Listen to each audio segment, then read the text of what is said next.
Good work. Good work. All right.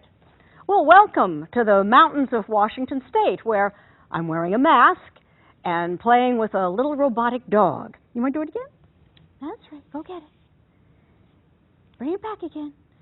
Well, actually, I'm standing in front of a green screen in New York wearing a headset that puts me, and by extension you, in a virtual mountain reality. Here's David Poe. At the Consumer Electronics Show in Las Vegas this past week, you might have wondered why people were strapping these contraptions to their faces. What are they, blindfolds? Scuba masks? Some kind of unpleasant eye exam? Nope, they're virtual reality headsets. There's nothing quite like donning the headset yourself and truly experiencing these environments. Ryan Hoopengarner spends much of his time demonstrating one of the most popular headsets, the HTC Vive. I'll have you put on your headset. Okay. As soon as you put on the goggles, you get it. You're not just seeing a scene, you can look around inside it. Wow. The Vive requires laser sensors that you set up in your room and special handles that you carry. As a result, you can even walk around inside the scene or even handle objects in that virtual world. Oh, explosions! But VR entertainment can be more than just blowing stuff up. It can take you places you couldn't or wouldn't go, like the bottom of the ocean. Uh-oh. Okay, that's a big whale. Hi!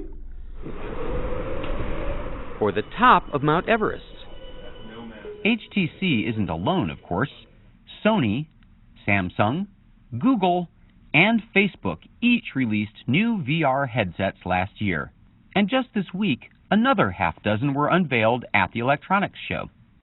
With so many different goggles coming out, the software companies are racing to write software that'll run on them, like VRtify, which aims to give you a front row seat at concerts. All sorts of businesses are considering the possibilities. Bradley Stern went shopping for a new townhouse without leaving his realtor's office. Everything is so vivid. Real estate agent Evan Rosenfeld thinks virtual reality could change the way people buy homes forever. If we have this now, where are we going to be in 5 years? You know, is the client going to be able to completely design their property before it's even built? I think that it's really going to be something spectacular. There you go. Wow. Now, virtual reality has actually been around for decades. Is he asleep for sure? No, he'll wake up right now. In St. Louis, a man swings at nothing. In a North Carolina lab, a man bends to look at nothing. Have these people all lost touch with reality? In a way, yes. This is virtual reality. But VR was never good enough to appeal to the public until 2014. Facebook is making another multi-billion-dollar acquisition. That's when Facebook's Mark Zuckerberg paid $2 billion to buy Oculus, a headset created by 17-year-old Palmer Luckey in his parents' garage. These days, Silicon Valley seems to believe that soon we'll all live our lives wearing VR goggles. Never mind that they can cost as much as $800 and must be wired to a high-end PC. But just because a new technology gets a lot of hype doesn't mean it's actually ready for prime time. First of all, there's a giant thing on your head, which is just obnoxious. USC Annenberg communications professor Dimitri Williams studies how people interact with technology. A lot of the early sets had these pretty significant problems with motion sickness and nausea. That will drop down and go away over time. But right now, we're in a bump where I have trouble sometimes, and a lot of people do. So, they're big and heavy, very expensive, and sometimes make you sick. Great!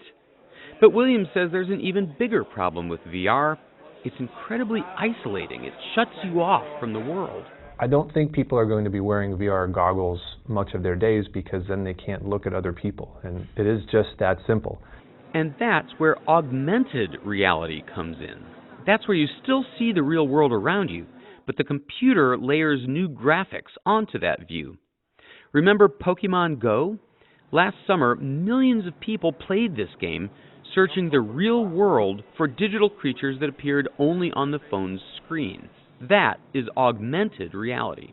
All right, so go ahead and put this on. The Microsoft HoloLens is an augmented reality headset, or what Microsoft calls mixed reality. Welcome to Windows Holographic. Okay. The TVs are actually off. There's nothing over it's not any off. television. There's a picture of mountains on it. That's an actual hologram. Alex Kipman heads up the HoloLens project for Microsoft. He compares today's HoloLens to a cell phone from 1985. But even this early model is wireless, weighs only a pound, and responds to hand and voice commands. Go ahead and just look at the browser, select it, and drag up and down. Ah. You're an expert.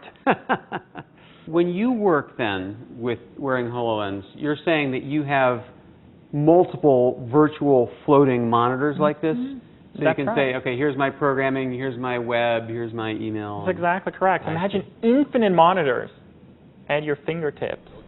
It's still a long way from those floating screens in the Tom Cruise movie Minority Report, but maybe not as far as you think.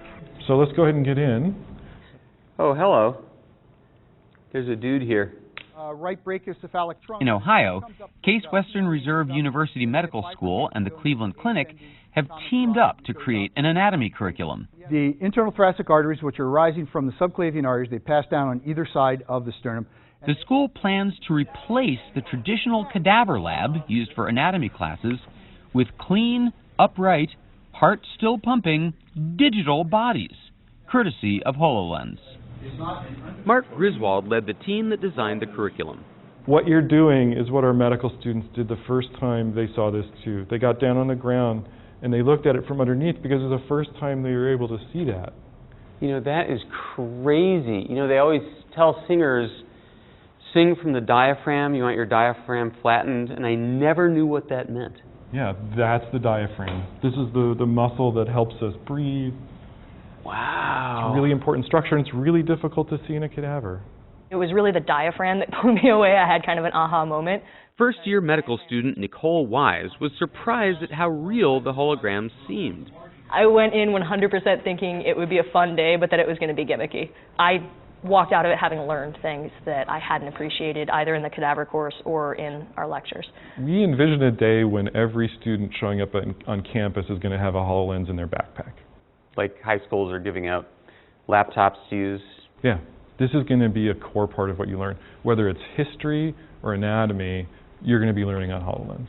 Are you saying that this is radical enough to become something that everybody's got someday? Absolutely. Microsoft's Alex Kipman. There is a world in front of us where these things are replacing your phone. They're replacing your TVs. They're replacing your desktop. I mean, think about how long ago you didn't have PCs in your office. Seems like forever ago, but it's been like 20 years. So I do believe absolutely they replace it. When? That I don't know. It will be within our lifetimes. I don't know about you, I'm really, really bad. I couldn't find anyone to shoot. But for USC's Dimitri Williams, whether it's augmented reality or virtual reality, this technology won't succeed until it becomes more interesting than, well, real reality. Imagine it's, a year, 2 years, 5 years from now, and everybody can easily throw on their goggles and do things. And is it better than not wearing goggles? Is it better than when we were just watching TV together? Is it better than when we were playing a board game or having dinner or having a conversation, God forbid, right?